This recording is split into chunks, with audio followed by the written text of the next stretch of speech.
traduction sans filet, numéro 189 si je ne me trompe pas, et donc la 12e de 2019 si je ne me trompe pas. J'en ai enregistré une tout à l'heure à Saint-Aubin, dans les arènes de Saint-Aubin. Je ne sais pas très bien quand je vais mettre tout ça en ligne. Là, on est devant le fronton d'Amou et j'ai pensé à improviser une petite vidéo de traduction avec un auteur dont j'ai déjà pas mal usé ou abusé, Gerald Durrell, le frère de Lawrence Durrell, grand écrivain naturaliste animalier, absolument passionnant. Et voici un paragraphe. An ugly or horrifying animal, like an ugly or horrifying human being, is never completely devoid of certain attractive qualities. And one of the most disarming things about the animal world is the sudden encounter with what appeared to be a very dull and nasty beast behaving in a charming and captivating way. An earwig, squatting like a hen over a nest of eggs, and carefully gathering them all together again if you are unkind enough to scatter them. A spider who, having tickled his lady love into a trance, takes the precaution of tying her down with silk threads so that she will not suddenly wake up and devour him after the mating. The sea otter that carefully ties itself to a bed of seaweed so that it may sleep without fear of being carried too far away by the tides and currents.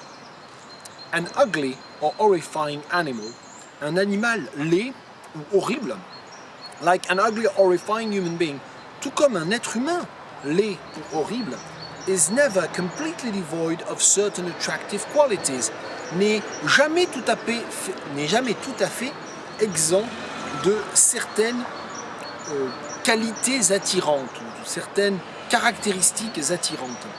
And one of the most disarming things about the animal world, l'une des choses les plus désarmantes dans le règne animal, is the sudden encounter, et la rencontre subite with what appeared to be a very dull and nasty beast. La rencontre subite avec ce qui semblait être un animal, une créature, peut-être beast, ouais, créature, une créature ennuyeuse et néfaste, behaving in a charming and captivating way, et qui se comporte d'une façon charmante et même captivante.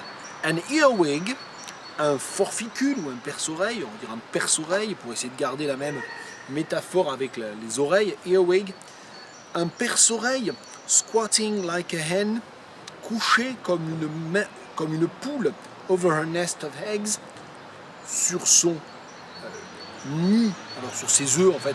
Là ce qu'il dit en anglais c'est squatting over a nest of eggs, accroupi sur son nid d'œufs. Donc on peut pas trop dire ça en français. Donc un perce-oreille allongé comme une poule sur ses œufs, and carefully gathering them all together, et qui les rassemble soigneusement, if you are unkind enough to scatter them, si vous avez la mauvaise idée, si vous êtes assez méchant pour, si vous êtes assez peu gentil pour, hein, littéralement, if you are unkind enough, si vous avez la mauvaise idée de les disperser. A spider who, having tickled his lady love into a trance, alors ça c'est pas très facile parce que c'est de toute évidence le mâle araignée, donc une araignée mâle qui, après avoir alors littéralement tickled his lady love into a trance, avoir chatouillé sa partenaire jusqu'à éprouver, jusqu'à être en transe, hein, littéralement, dans une transe, hein, donc qui après avoir mis en transe sa partenaire à force de chatouille, takes the precaution of tying her down, prend la précaution de la ligoter with silk threads, avec des fils de soie, so that she will not suddenly wake up and devour him after the mating, de sorte qu'elle ne se mette pas that she will not suddenly wake up and devour him. C'est bizarre cette idée du fait qu'elle se réveille soudainement, hein, c'est quand même assez curieux. De sorte qu'à son réveil, elle ne se mette pas aussitôt à le dévorer après l'accouplement. The sea otter, la loutre de mer, that carefully ties itself to a bed of seaweed, qui s'accroche